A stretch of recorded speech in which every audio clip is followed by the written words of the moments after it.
Good morning to everyone.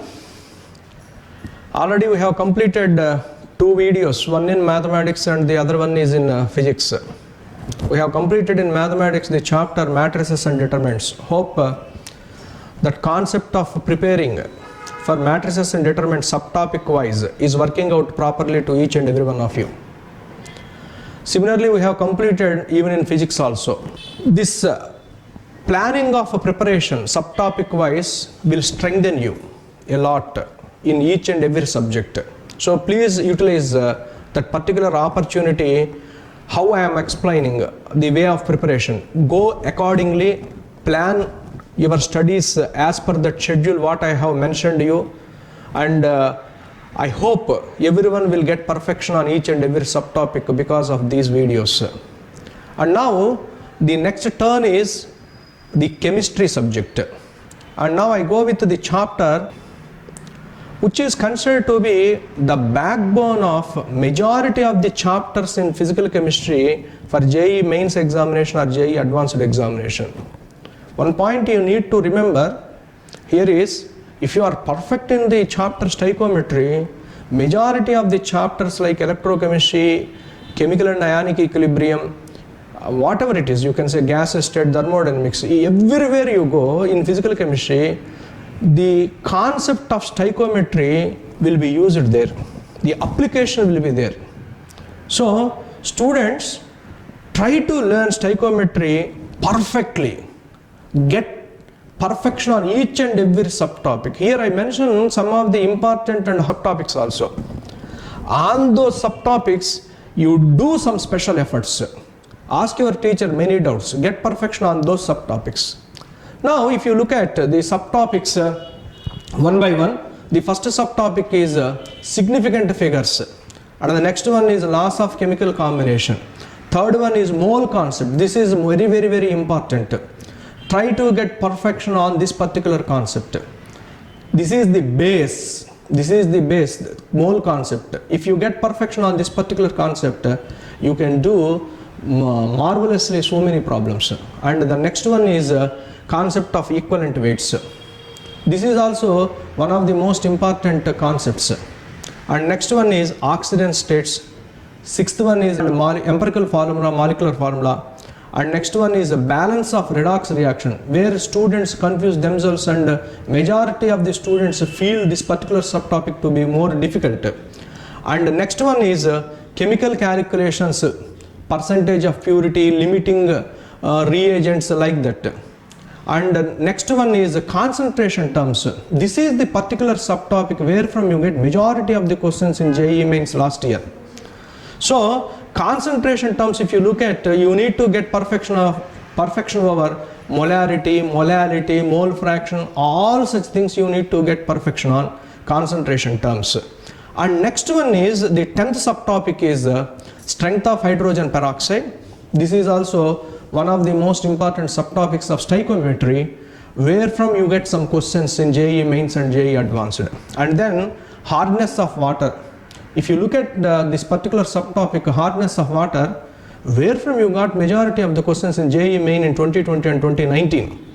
And next one is acid-base titration indicators. Majority of the questions, every student, if you ask any student, they feel it as a difficult subtopic, indicators. And then double titration, iodometry, idiometry, redox reactions, back titration. This particular entity of subtopics, if you look at the last phase of subtopics I am talking about, starting from the 13th subtopic to 18th subtopic, 13th to 18th, this is the area where every student feels very tough and difficult. So my dear students, let us focus more on this entity. Let us focus more on this entity. Example like double titration, iodometry, back titration, idiometry. This is the area where you have to focus more and more. When you have confidence on these subtopics, I can tell you, you are perfect with stoichiometry. And now my colleague Mr. Rajkumar will explain you what are the important subtopics of stoichiometry. Already I have explained. He will explain you in detail, and he will explain about the questions also which are appearing from these subtopics in JEE Mains and JEE Advanced examination. Listen to him and get perfection over stoichiometry. Thank you very much. Good morning, students. This is regarding the important subtopics in previous mains exam from stoichiometry chapter. So in stoichiometry we are having various subtopics, but during 2018 and 19 in stoichiometry they mainly concentrated on few subtopics. Among them, the first priority is given to the concentration terms. So they mainly focused on the concentration terms like molarity, normality, mole fraction and molality. These are the 4 concentration terms we are having in our syllabus. So they mainly concentrated on these concentration terms, and next to this most of the questions are from the hardness, so which we discuss in stoichiometry. So regarding hardness also several questions were repeated. So the hardness of water we can discuss like this: temporary hardness and permanent hardness. 2 types of hardness is there. Temporary hardness is because of bicarbonates of calcium and magnesium, while permanent hardness is because of sulfates and chlorides of calcium and magnesium. But the degree of hardness is finally expressed in terms of calcium carbonate. So we express the degree of hardness in terms of this particular salt. Even though these 6 salts, calcium bicarbonate, magnesium bicarbonate, calcium sulfate, magnesium sulfate, calcium chloride and magnesium chloride are responsible, but we express the concentration in terms of calcium carbonate. And the next one is calculations based on chemical reactions. So this is the 3rd important subtopic which is concentrated during the previous exams. So in stoichiometry the focus mainly is on concentration terms, hardness and the calculations regarding the chemical reactions. So in stoichiometry the main subtopic is the concentration terms. So among concentration terms in 2020 January, a question is given: molarity of HNO3 is to be calculated. Molarity of HNO3 is to be calculated, and the given information: density is given 1.4 gram per ml. Density of nitric acid is given, and the percentage weight by volume is given 63%. So is the information given for us, and we need to calculate the molarity of nitric acid. So for this we use the formula: molarity is equal to density into percentage into 10 by molecular weight. This is the formula we will use. So density is given 1.4, percentage is 63, and molecular weight of nitric acid, molecular weight of nitric acid is also 63. So molarity of the sample of this nitric acid is 14 moles per liter, otherwise we can say 14 molar. So again, if you go for the second question, is again on the concentration terms, which is given in 2019 JEE Mains. So the question given is 25 ml of HCl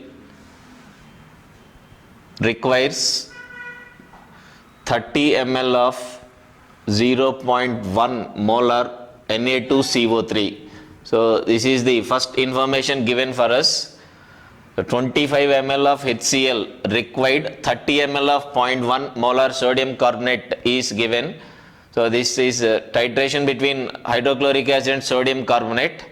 And the second part of the question is, so here we will get the concentration or molarity or normality of this hydrochloric acid by using the equivalents of sodium carbonate. Now we need to calculate the equivalents of HCl, that is going to react with NaOH, whose molarity is 2 molar, and HCl, how much volume is required, that is the question. So it is a linked question between two different titrations. The first titration is HCl versus sodium carbonate. So from that information we can clearly say equivalents of HCl is equal to equivalents of Na2CO3. So the first titration, equivalents of hydrochloric acid is equal to equivalents of sodium carbonate. So here the volume is given 25, so ml is given by 1000, so molarity I am using into 1, this is equal to 30 ml, again converting this into liters, so 0.1 molar is given, n factor is 2. So from this we will get the molarity or normality of hydrochloric acid. This is the first part. In the second part, once you got this molarity, here the molarity value is 6 by 25. Now the same hydrochloric acid is treated with NaOH in the second step. Here the molarity is 6 by 25 molar HCl is used. Now we need to calculate the volume of HCl. Here volume of NaOH is given, it is 30 ml, and molarity of NaOH is given 2 molar. Now equivalents of HCl is equal to equivalents of NaOH. Now both are having n factor 1 now, so 6 by 25, this is the molarity, into 1 is the n factor, V by 1000 volume in milliliters, and this value is 2 molar, 30 by 1000 into 1. So now we'll get the volume. This volume is going to be 25 ml. So 25 ml of hydrochloric acid is required to neutralize this NaOH. The next question is regarding the hardness of water. So the question again given is a sample of water containing 10 power minus 3 molar calcium sulfate is given. We need to find the degree of hardness in terms of ppm. So for degree of hardness, as I told earlier, all these salts, they are equated to whatever the hardness causing salts we are talking. So calcium sulfate, if you take 1 mole of calcium sulfate is equal to 1 mole of calcium carbonate. Similarly, 1 mole of calcium chloride is equal to 1 mole calcium carbonate, and calcium bicarbonate also will equate this to 1 mole of calcium carbonate. Similarly, magnesium bicarbonate also, it is equated to 1 mole of calcium carbonate. Similarly, calcium chloride and magnesium chloride. So these are the 6 salts that are responsible for hardness, and all these 6 salts, they are equated to calcium carbonate. Now I say 1 mole is equal to 1 mole. Otherwise, in terms of weight, 120 grams is equal to 100 grams. Like that, if you take MgCl2, 95 is equal to 100. In terms of weight also you can compare, and in terms of moles also you can compare. So 1 mole is equal to 1 mole. So here if we take 10 power minus 3 molar, means it is also equal to 10 power minus 3 molar calcium carbonate. So it's equal to 10 power minus 3. So it is to be expressed in parts per million. So into 10 cube and taking into 100. So this is 100 ppm. So the hardness of the sample of water that is containing 10 power minus 3 molar calcium sulfate is 100 ppm. The next question is from 19 January. Is also regarding molarity and molality. The question given is 8 grams of NaOH is dissolved in 18 grams water. That is the information given. We need to find mole fraction of each component and molarity of NaOH. So we need to find mole fraction of each component and molality of NaOH. So 8 grams of NaOH means weight by molecular weight. So molecular weight of NaOH is 40. So you'll get number of moles. 8 by 40 is 0.2 moles. This is the number of moles of NaOH. And 18 grams water means 18 by 18. Molecular weight of water is 18. So this is again 1 mole. So total number of moles is N total is number of moles of water plus number of moles of NaOH is 1.2 moles. So mole fraction of NaOH is 0.2 by 1.2. This is the mole fraction of NaOH, and similarly mole fraction of water is 1 by 1.2. So I will get mole fractions. And then for molality, so molality is number of moles present in weight of the solvent into 1000. If weight of solvent is taken in grams, you need to multiply with 1000. So number of moles of NaOH is 0.2.